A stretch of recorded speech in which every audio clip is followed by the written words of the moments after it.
தமிழ்நாடு 5 வருஷமாக இந்த சட்டம் வந்து ரொம்ப மோசமாக இருக்கிறது எல்லாருக்குமே தெரியும்.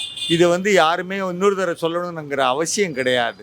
போதை கலாச்சாரம், சாராய ச மரணங்கள், அப்புறம் லாக்அப் டெத்து, பெண்கள் வன்கொடுமை, அப்புறம் பாலியல் தொல்லை, கரப்ஷன், ஊழல் எல்லாமே வந்து கண்டினியூஸாக இது வந்து அவங்க ரத்தத்திலே ஊறினதுனால, இது பழகி போனதுனால இப்போ இது கேட்குறவங்களுக்கும் இது வந்து ஒன்றும் பெருசாக தெரிய மாட்டேங்குது. ஏன்னா இது அப்படியே பழகிட்டாங்க, இந்த ஊழல், பலாத்காரம், திருட்டு, கொள்ளை எல்லாமே.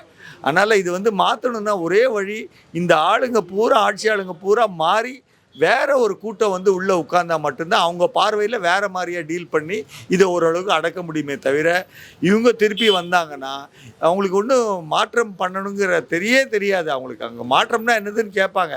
ஏன்னா இதுவரை முதலமைச்சர் வந்து இந்த சம்பவங்களை பற்றி பேசினதே இல்லை. ஒரு தடவை கூட அவர் வந்து இதை பற்றியும் பேசினதில்லை, இதை பற்றி வருத்தமும் தெரிவித்ததில்லை. அப்படின்னா என்ன அர்த்தம்? அவங்களுக்கு இது வந்து பழக்கமான ஒன்றுன்னு நினைக்கிறேன் நான். அதனால் இந்த ஆட்சி இருக்கும் வரை இதை மாற்ற முடியாது. இது இப்படியே தான் ஓடிக்கொண்டிருக்கும்.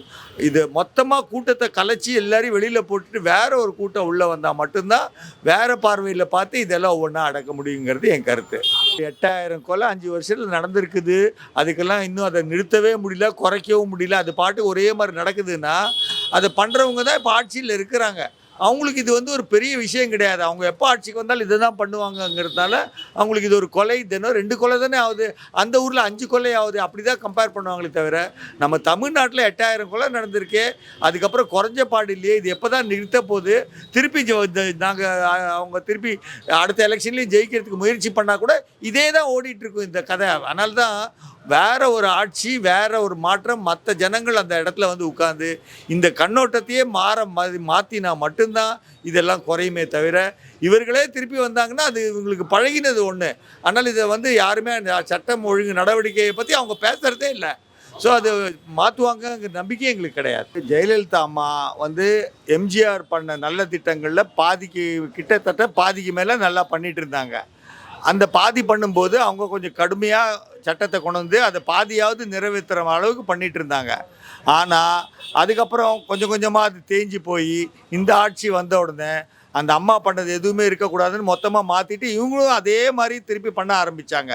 ஆனால் இவங்களுக்கு எப்போ அதிலெல்லாம் கொஞ்சம் பணம் பார்க்கணுன்னு ஆசைப்பட்டாங்களோ, ஒவ்வொரு திட்டத்தையாக முடக்கி உதாரணத்துக்கு இந்த லேப்டாப்பு ஆரம்பத்தில் வந்து எலெக்ஷன் ஜெயிச்சு வந்தோடனே கொடுக்க ஆரம்பிச்சிருந்தாங்கன்னா 5 வருஷத்தில் இருக்க மாணவர்கள் ஓரளவு பயனடைஞ்சிருப்பாங்க. கடைசி வருஷம் அதை கொடுக்க ஆரம்பித்து அது எவ்வளோ மாணவர்கள் பயனடைஞ்சாங்கன்னு தெரியாது. அது எவ்வளோ நல்ல லேப்டாப்பாக எல்லாம் தெரிகிற மாதிரி இருக்குது, அதுவும் தெரியாது. ஆக மொத்தத்தில் அம்மாவோடது எல்லாத்தையும் முடக்கினாலும் திரும்ப வேறு விதமாக ஆரம்பித்தாலும் அதை சரிவர இவர்கள் நடத்தவில்லை. அதனால் அது கொண்டு வந்து பிரயோஜனம் இல்லை. திரும்ப ஆட்சி மாறினால் எல்லாமே திரும்ப வரும்.